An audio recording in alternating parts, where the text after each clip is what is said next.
கர்த்தருக்கு ஸ்தோத்திரம். லேவியராகமம் 23ஆம் அதிகாரம் 3ஆம் வசனம். 6 நாளும் வேலை செய்ய வேண்டும். 7ஆம் நாள் பரிசுத்த சபை கூடுதலான ஓய்வு நாள். அதில் ஒரு வேலையும் செய்ய வேண்டாம். அது உங்கள் வாசஸ்தலங்கள் எல்லாம் கர்த்தருக்கென்று ஓய்ந்திருக்கும் நாளாய் இருப்பதாக. 6 நாளும் வேலை செய்ய வேண்டுமா? ஆண்டவர் 6 நாள் நம்ம கொடுத்திருக்கிறார். அந்த நாளை நாம் பயன்படுத்தாம, அந்த நாளை நாம் சரியாக தேவனுக்கென்று செலுத்தாமல், தேவன் கொடுத்திருக்கிற ஓய்வு நாளை நாம் உலக பிரகாரமாய் நாம் அதை செலவு செய்யக்கூடாது என்று கர்த்தரே நமக்கு கற்றுக் கொடுத்திருக்கிறார். 6 நாளும் வேலை செய்ய வேண்டுமாம்.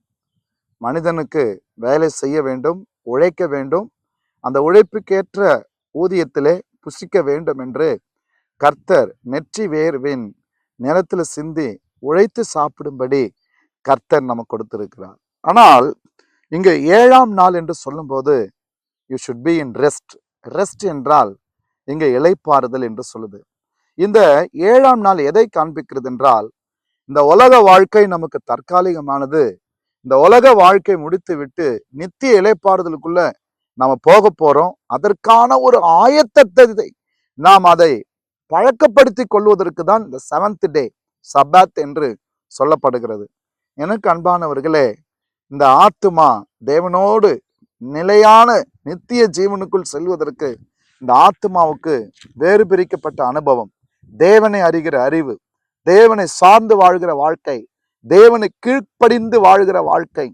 இந்த உலகத்தில் இருக்கும் போது இந்த சரீரம் என்ன சொல்லுதோ அதன் பிரகாரம் நான் வாழாதபடி தேவன் என்ன சொல்லுகிறாரோ, அப்படி ஆவியும் ஜீவனுமா இருக்கிற வார்த்தை என்ன சொல்லுகிறதோ அந்த வார்த்தைக்கு நம்ம விட்டு கொடுத்து கீழ்ப்படிந்து வாழும்போது வேதம் சொல்லி இருக்கிறது, அது பரிசுத்த, அது சபை கூடுதல் என்று வேதம் சொல்லி இருக்கிறது.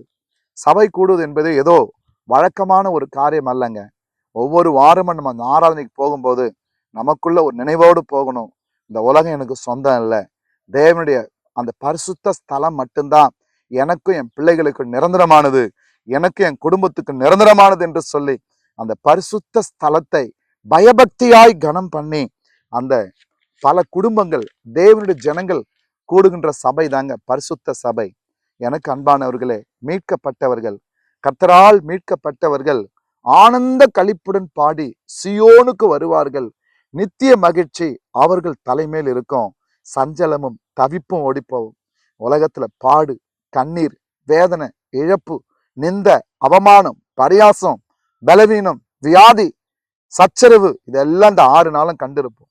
ஆனா 7ஆம் நாள் போகும்போது இதெல்லாவற்றுக்கு ஒரு முடிவு உங்க பாதத்தில் தான். இனி கண்ணீர் இல்லை, இனி வேதனை இல்லை, இனி துக்கம் இல்லை. கர்த்தரே எனக்கு என் வாழ்க்கையில் நித்திய வெளிச்சமாய் நடத்துவீங்க. அந்த நினைவோடு செல்வதாங்க ஆராதனை.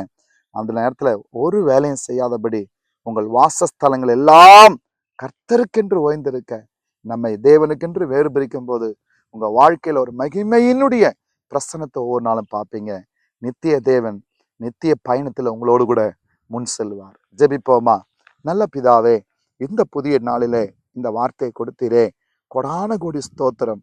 உங்க மகிமை, உங்க பிரசன்னம், உங்களுடைய ஆளுகை எங்களை தாங்கட்டும். ஆண்டவரே, உங்களுடைய சமூகத்துல பயபக்தியாய் நாங்கள் இதை ஆசரிக்க எங்களுக்கு பரிசுத்த ஓய்வு நாளை கடைபிடிக்க உதவி செய்யும். இந்த வார்த்தை கேட்கிற ஒவ்வொரு மேலும் பூரண கிருபை வெளிப்படட்டும். இயேசுவின் நாமத்தில் பிதாவே, ஆமென். God bless you.